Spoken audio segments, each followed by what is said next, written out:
As-tu déjà ressenti que, peu importe tes efforts, une relation ne progresse tout simplement pas? As-tu essayé de résoudre des problèmes, de donner des secondes chances, de justifier des signaux, juste pour te retrouver face à de nouveaux obstacles? Parfois, ce que nous croyons être un défi que nous devons surmonter est en réalité l'univers qui nous dit que ce chemin n'est pas pour nous. Ce n'est pas de la superstition ni de la magie. La vie a des manières mystérieuses de nous montrer quand quelque chose n'est pas fait pour nous. Parfois, cela se fait doucement, avec de petits inconvénients que nous ignorons. D'autres fois, cela nous frappe si fort que nous ne pouvons pas éviter de nous en rendre compte. Carl Jung parlait de la synchronicité, ces événements apparemment coïncidents qui ont un sens plus profond. Lorsque l'univers veut te détourner de quelqu'un, il ne le fera pas par des mots, mais par des circonstances, par des signaux qui, si tu les ignores, finiront par devenir trop évidents.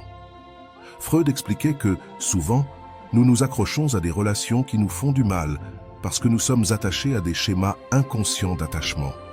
Ce n'est donc pas l'amour qui nous retient, mais la peur de lâcher prise. Mais que se passerait-il si, au lieu de résister, tu commençais à observer? Si, au lieu de lutter contre le destin, tu te permettais de comprendre ce qui se passe réellement? Rolando le dit clairement. Quand quelque chose n'est pas pour toi, l'univers te le montrera de toutes les manières possibles. Si tu continues à insister, le coup sera juste plus fort. Les signaux de l'univers. Pourquoi insistons-nous sur ce qui n'est pas fait pour nous?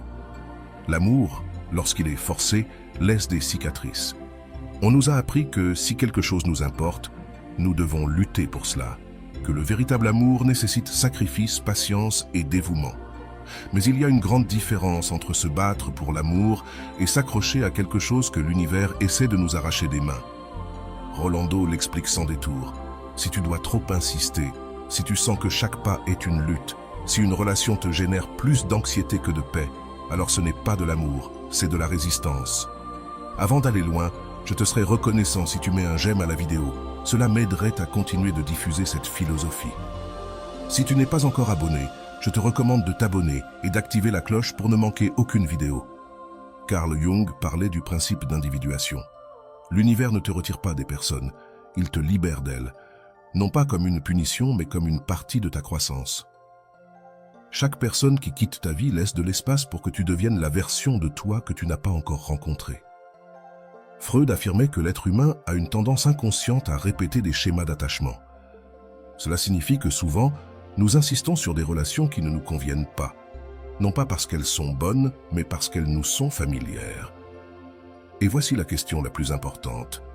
Comment savoir si ce que tu vis est un défi à surmonter ou un signal qu'il faut lâcher prise? Rolando le dit clairement. Si ça fait plus de mal que de bien, si ça te confond plus que ça ne t'éclaire, si chaque pas est un obstacle au lieu d'un progrès, alors c'est l'univers qui te montre la porte de sortie. Combien de fois as-tu essayé de réparer quelque chose qui était brisé dès le départ? Combien de fois as-tu ignoré des signaux évidents seulement pour te retrouver au même point? L'univers n'est pas cruel, mais il est insistant. D'abord, il envoie des signaux petits, des situations inconfortables, des petits conflits, des conversations qui ne coulent pas. Si tu n'écoutes pas les signaux, ils deviennent plus grands. De la distance, du désintérêt, des promesses non tenues, des personnes qui te font sentir invisible. Et si malgré tout tu continues de ne pas voir ce qui est évident, le coup devient inévitable. Une trahison, un abandon, une rupture qui te force à lâcher prise. Car l'univers ne veut pas te punir, il veut te libérer. Mais dis-moi, combien de fois vas-tu encore insister sur quelque chose qui ne fonctionne pas? L'amour ne devrait pas être une bataille constante. Le bon amour coule, il ne se force pas. Si ce message a résonné en toi, je veux que tu écrives dans les commentaires. Je crois que ce qui est pour moi viendra sans souffrance. Car l'amour dont tu as besoin n'est pas celui que tu dois poursuivre, c'est celui qui vient et qui reste sans te faire douter. Il y a des moments dans la vie où nous continuons de nous accrocher à une relation, une personne ou une situation, sans réaliser que tout autour de nous nous crie qu'il est temps de lâcher prise. Nous résistons à voir la réalité parce que nous croyons qu'avec un peu plus d'effort, les choses changeront. Mais et si le problème n'était pas un manque d'effort, mais le fait que cette connexion n'était jamais destinée à rester à ce point? Lorsque l'univers te dit de lâcher prise, Il faut savoir écouter les signes et récupérer ta paix. La résistance au changement fait partie de la nature humaine. Quand on sent que quelque chose nous échappe, notre premier instinct n'est pas de le laisser partir, mais de le saisir encore plus fort. On croit que si l'on lutte assez, si l'on s'efforce plus, si l'on montre plus d'amour, tout s'alignera à notre faveur. Mais et si ce n'était pas le cas, Rolando le dit sans détour, quand quelque chose n'est pas fait pour toi, l'univers te le montrera de toutes les manières possibles. Si tu ne vois pas les petits signes, tu les verras dans les grands, et si malgré ça tu te résous, tu le verras dans la douleur. Combien de fois as-tu senti qu'une relation te vide de ton énergie, mais tu y restes parce que tu crois que ça changera? Combien de fois as-tu justifié le manque d'intérêt, le manque de réciprocité, les assiettes brisées? L'univers n'est pas cruel, mais il est persistant.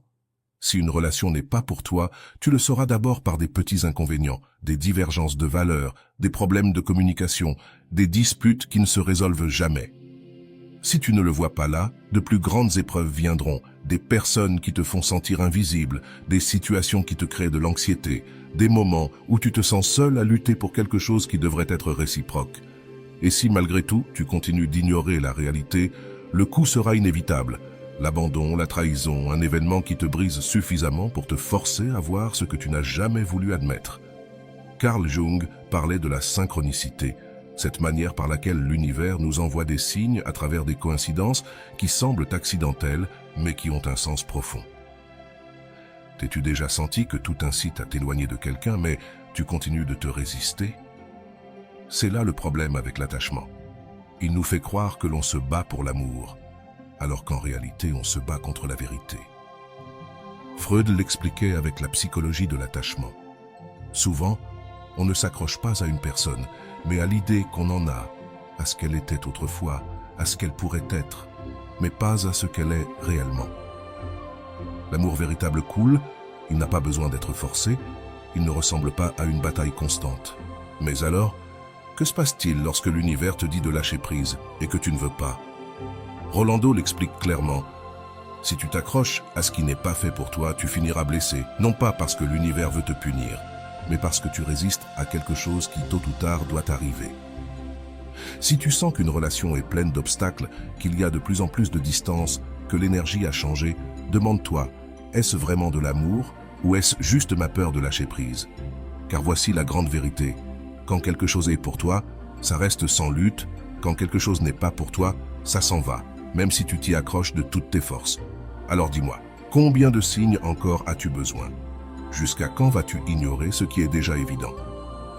Si cette question t'a fait réfléchir, je veux que tu prennes une feuille et que tu écrives tous les signaux que tu as ignorés.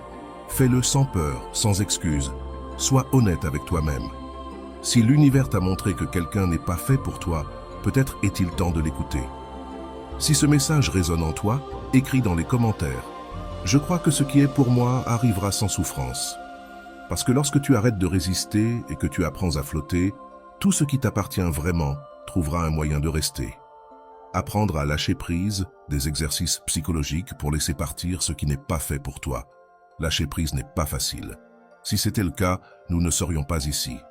Nous ne serions pas à la recherche de réponses, nous ne serions pas en train d'essayer de comprendre pourquoi quelque chose qui semblait si prometteur a fini par s'effondrer. Mais voici la vérité que personne ne veut admettre. L'univers ne te prend pas des gens, il te les libère. Le problème, c'est que souvent, nous confondons l'amour avec l'attachement, la persévérance avec l'insistance, l'espoir avec la résistance. Rolando le dit clairement. Tu ne peux pas guérir si tu continues de t'accrocher à ce qui n'existe plus. Et si quelque chose est vraiment fait pour toi, tu n'auras pas besoin de t'y accrocher si fort.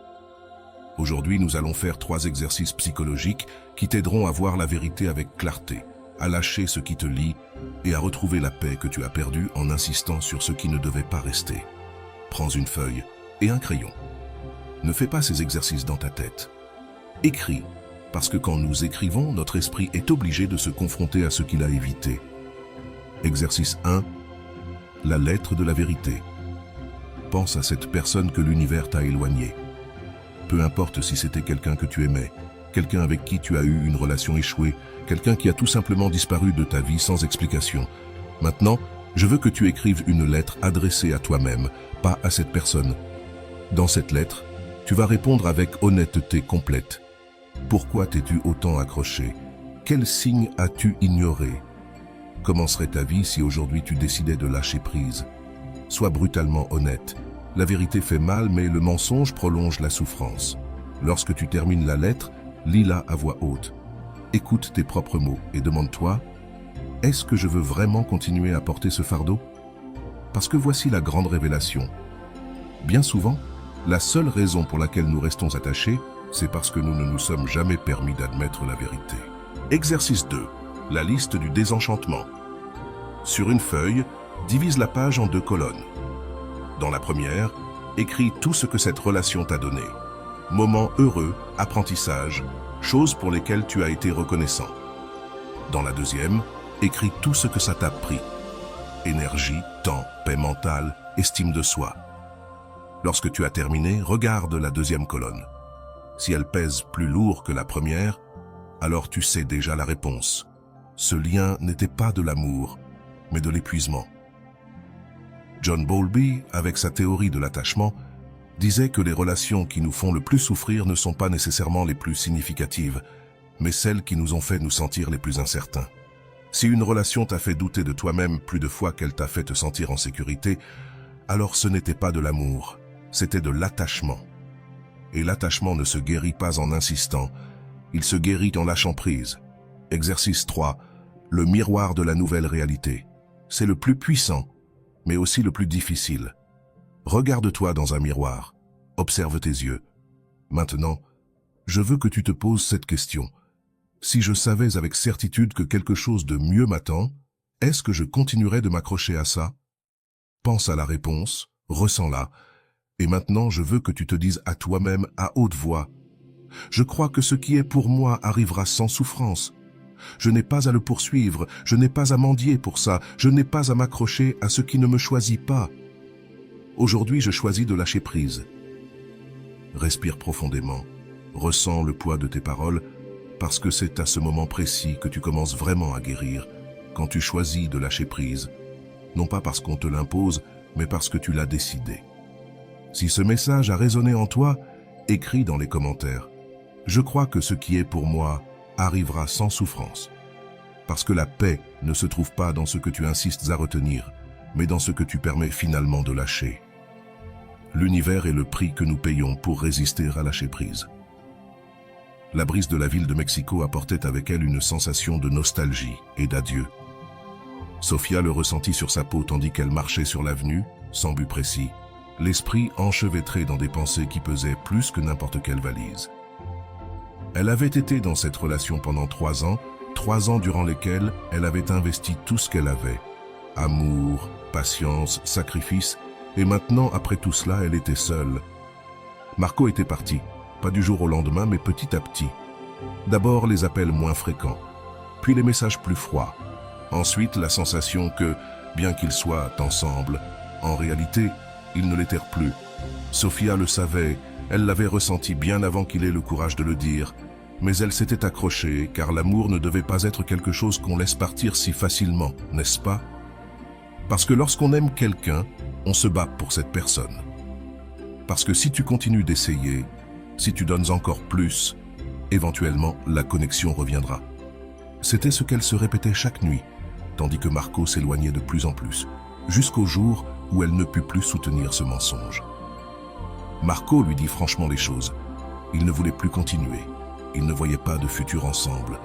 Ce n'était pas elle, c'était lui. Sofia l'écouta en silence, le cœur serré dans sa poitrine, la gorge en feu de colère contenue, l'esprit hurlant qu'elle devait faire quelque chose, dire quelque chose, le convaincre.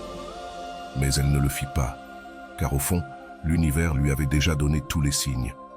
Elle les avait ignorés, les avait déguisés en espoir, mais ils étaient là.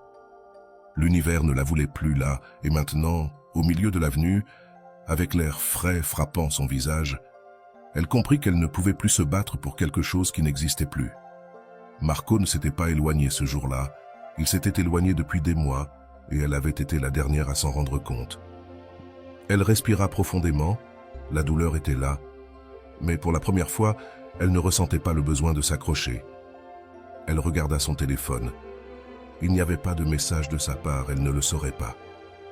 Sophia ferma les yeux un instant, laissa la ville l'enlacer et continua à marcher sans regarder en arrière, car cette fois, elle avait aussi décidé de partir. Si cette histoire a résonné en toi, je veux que tu écrives dans les commentaires. Je fais confiance au fait que ce qui est pour moi viendra sans souffrance, car la vie ne te prend pas des personnes, elle te les libère. Passons maintenant à la deuxième partie de l'histoire, où nous verrons comment Sophia a reconstruit sa vie et ce qui s'est passé lorsque, des mois après, Marco a essayé de revenir. Ne le manquez pas. Des mois passèrent depuis cet après-midi où Sophia décida de ne pas regarder en arrière, et bien que son cœur portait encore les cicatrices de ce qui avait été, chaque jour, elle sentait que le poids était un peu plus léger. La vie continue.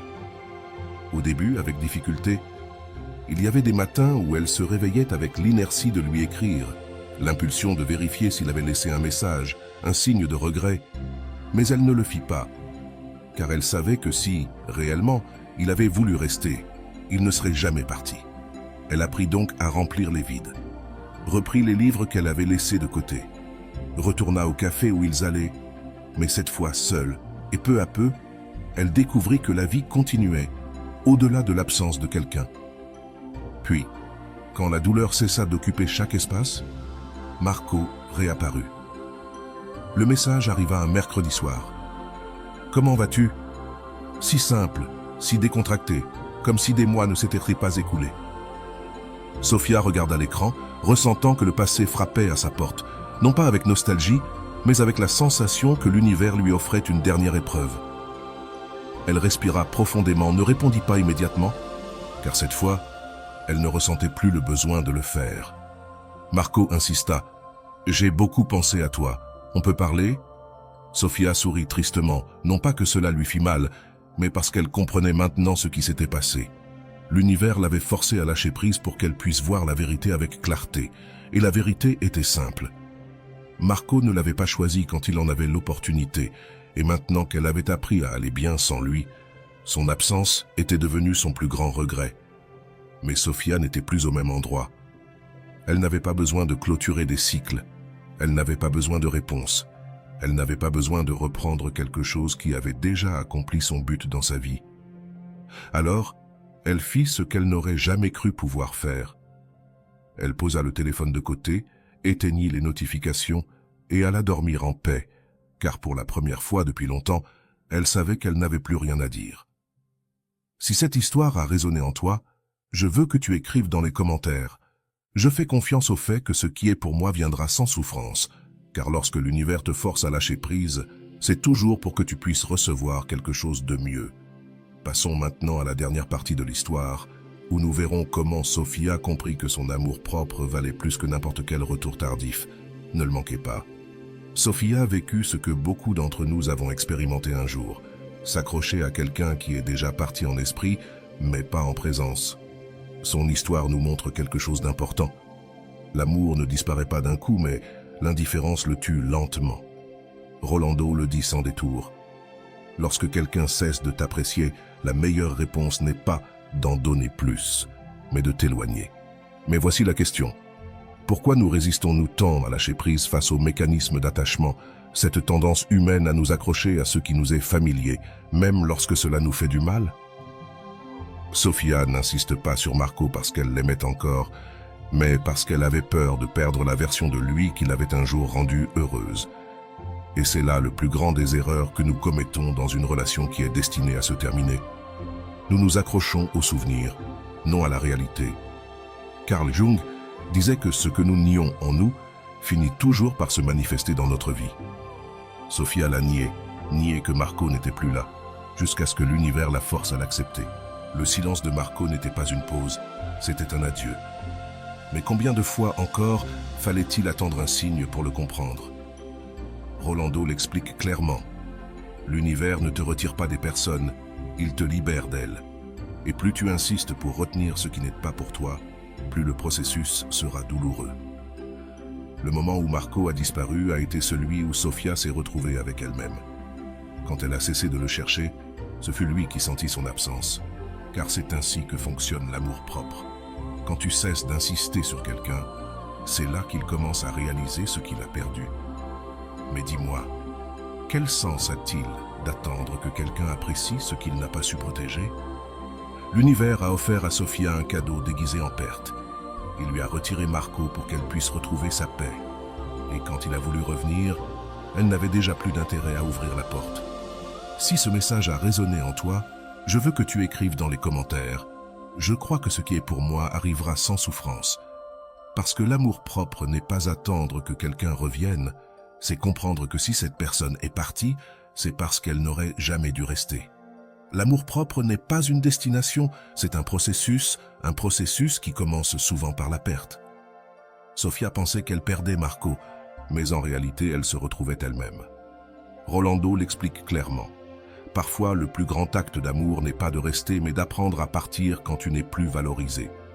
La question ici est, comment appliquons-nous cette leçon dans notre propre vie? Parce que lâcher prise ne signifie pas simplement bloquer quelqu'un ou arrêter de lui écrire. Lâcher prise, c'est quelque chose de plus profond. Lâcher prise, c'est accepter la réalité. C'est arrêter d'attendre un message. C'est cesser d'analyser ce que tu as mal fait. Freud disait que le désir inconscient de répéter des schémas est ce qui nous garde attachés au passé. Si tu as du mal à lâcher quelqu'un, demande-toi, l'aime-je vraiment? Ou ai-je juste peur de recommencer à zéro? Carl Jung parlait de l'individuation, le processus de se connaître soi-même. Quand quelqu'un part de ta vie, c'est qu'il a rempli son rôle dans ta croissance. Le problème, c'est que nous résistons à l'accepter. Nous nous accrochons parce que nous voulons que l'histoire ait une autre fin. Mais la vérité, c'est que la fin a toujours été là. Seulement, nous ne voulions pas l'accepter. Sofia l'a compris quand Marco est revenu. Après toute cette douleur, elle s'est rendue compte qu'elle n'en avait plus besoin. Parce que c'est ça la vraie victoire. Ce n'est pas que quelqu'un revienne, mais que lorsque cela arrive, tu n'aies plus le besoin d'ouvrir la porte. Rolando l'explique avec une phrase puissante. L'amour qui a besoin de ta souffrance pour exister, ce n'est pas de l'amour, c'est de l'attachement. Si tu as encore du mal à lâcher prise, voici une question qui peut tout changer. Si aujourd'hui tu pouvais choisir entre continuer d'attendre ou retrouver ta paix, que choisirais-tu? Sofia a choisi sa paix, et toi, tu peux aussi le faire. Et voilà, j'espère que vous avez trouvé beaucoup de valeur dans cette vidéo. Merci d'être resté jusqu'à la fin de cette vidéo, j'adore quand vous faites ça. Si vous voulez une autre vidéo sur ce sujet, écrivez en commentaire, j'en veux encore plus. J'espère vous revoir dans une autre vidéo.